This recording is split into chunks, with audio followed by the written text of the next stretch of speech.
안녕하세요. 중국 상해에서 IT 소식 전해드리고 있는 아로랑입니다. 오늘은 좀 색다른 주제, 이 디지털 화폐에 대한 얘기인데요. 제가 그동안 휴대폰이나 이어폰, 기타 주변 기기 관련 소식이나 리뷰 많이 했었습니다. 이제는 그런데 그 카테고리랄까요? 좀 확장할 필요가 있지 않나. 맨날 그놈의 휴대폰 얘기하는 것도 지겹고 해서 휴대폰은 사실 뭐 출시 때 맞춰가지고 집중적으로 다루면 되기 때문에 그래서 앞으로는 이 IT 전반에 대해서 좀 쉽고 가볍게 다뤄볼까 합니다. 우선 이 디지털 화폐라는 거, CBDC죠. 중앙은행 디지털 화폐. 요거 아직 생소하신 분들도 많으실 겁니다. 중국에서는 2014년부터 본격적으로 계획하기 시작했고, 2019년에는 뭐 제한적이긴 하지만 필드 테스트까지 거친 상태입니다.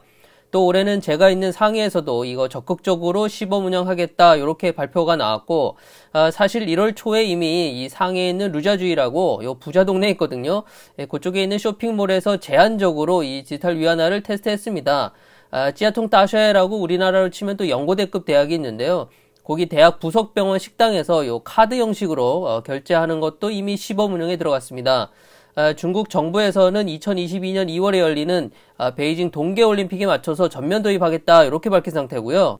그래서 돌아가는 상황을 보니까 이게 생각보다 훨씬 빨리 이 디지털 화폐가 우리 생활 속으로 들어오는 느낌이랄지, 그래서 저도 공부할 겸 또 여러분께 말씀도 드릴 겸 해서 이렇게 준비하게 됐습니다. 본격적으로 말씀드리기 앞서서 이 중국 핀테크 상황 살짝 짚고 넘어가면 뭐 여러분들도 이미 알리페이나 웨이신페이 이런 거 한 번쯤은 들어보셨을 겁니다. 중국에서는 길에서 구걸하는 사람도 QR코드 목에 걸고 구걸할 정도로 보편화되어 있다라고 표현하는데, 실제 2020년 중국 이동결제 조사 보고서를 보면은 중국 사람 10명 중 9명은 QR코드 결제를 이용하고 있고, 그 중에 75%는 매일 사용한다고 나옵니다. 그리고 일회 결제 금액이 100위안, 17,000원 이하, 이 비중이 40% 정도라고 하니까요. 소액 결제 수단으로 거의 매일 사용하고 있다. 다시 말해서 완전 생활화가 됐다. 이렇게 볼 수 있겠습니다. 저도 현금 만져본 지가 언젠지 기억도 안 나는데 요즘은 관공서에서조차 이 알리페이 결제가 다 되거든요. 기본적으로 알리페이나 웨이신페이는 이 직불카드나 신용카드를 미리 연결해 놓고 지문인식, 안면인식 혹은 뭐 비번을 치거나 해서 지불하는 그 과정에서 이제 QR코드는 계좌번호의 역할을 하게 되는 거죠. 뭐 쉽게 말해서 삼성페이하고 똑같은데요. 단지 그 결제할 때 비싼 카드 단말기 대신에 프린트한 QR코드에다가 띡 하고 계산하는 겁니다. 그래서 우리가 이걸 간편 결제라고 부르고 있죠. 사실 결제를 하면 그 중간에 카드사를 거쳐서 내 은행 계좌에서 돈 빠져나가고 그런 과정이 안 보이는 것 뿐이죠. 네.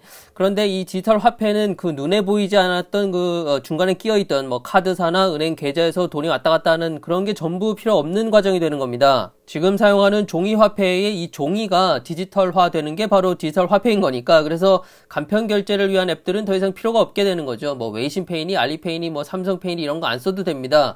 내 휴대폰 안에 있는 전자지갑에 돈이 이미 들어가 있는 거고, 그걸 다른 사람 휴대폰에 보내면, 그러니까 우리가 밥 먹고 10,000원 내는 거하고 똑같아요. 그냥 돈 주는 것처럼 디지털 돈을 주는 것 뿐입니다. 네, 굉장히 간단하죠. 실제로 중국에서 테스트한 게 하나는 신용카드처럼 생긴 카드 형식으로 된 건데, 그 안에다가 디지털 화폐를 넣어주는 겁니다. 그래서 계산을 하면 계산 금액 보이고 잔액 보이고 그런 식으로.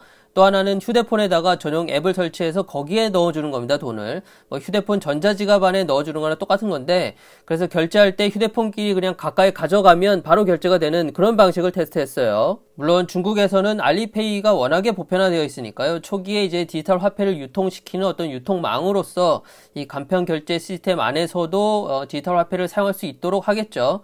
그리고 2022년 동계올림픽에서는 뭐 제 생각인데 이 카드 형식으로 된 거 있잖아요. 그걸 선수들한테 뿌리는 거죠. 그래서 그 지역에서 사용하도록 하는 뭐 그런 방식을 채택하지 않을까 싶습니다. 지금까지 말씀드린 건 이 개인과 개인 또는 뭐 개인과 소매업체들 사이에서 디지털 화폐가 어떤 모습일지 생각해 본 건데, 중국은 말씀드린 것처럼 이 간편 결제가 완전히 생활화되었기 때문에 디지털 화폐를 도입하는 시기에 문제만 있을 뿐이지 개인 단에서는 뭐 어떤 거부감이나 이런 건 전혀 없을 것 같아요. 물론 기업 간의 거래나 기업과 정부 간 그리고 중앙은행과 일반은행의 거래에서 이 디지털 화폐의 모습, 요건 좀 더 생각할 부분이 많습니다.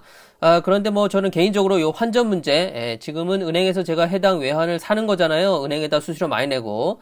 근데 디지털 화폐가 좀 더 보편화가 되면 휴대폰 안에 있는 전자지갑에 뭐 원화나 위안화 넣어두고 업체에 대금 결제할 때도 은행을 거칠 필요가 없겠죠. 그냥 휴대폰으로 그쪽 담당자한테 디지털 위안화 쏘면 되니까 이런 게 어떻게 바뀔지 저는 이런 실질적인 게 굉장히 궁금하고요.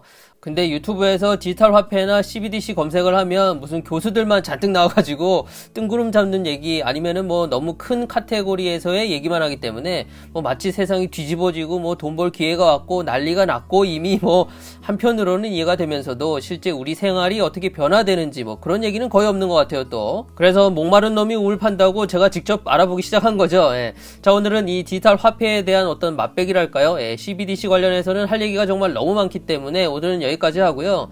다음에는 좀 더 디테일하게 들어가 보는 근데 이게 보니까 휴대폰 얘기하고도 연결이 됩니다. 어차피 전자지갑이라는 게 휴대폰 안으로 들어갈 수밖에 없으니까요. 그러면 또 보안 문제하고도 연결이 되고 아무튼 여러모로 제 채널과 꽤 어울리는 주제가 아닐까 싶어요. 자, 이상 중국 상해에서 생활 밀착형 IT 소식 전해드리는 저는 아론왕이었고요. 다음 영상으로 또 인사드릴게요. 감사합니다.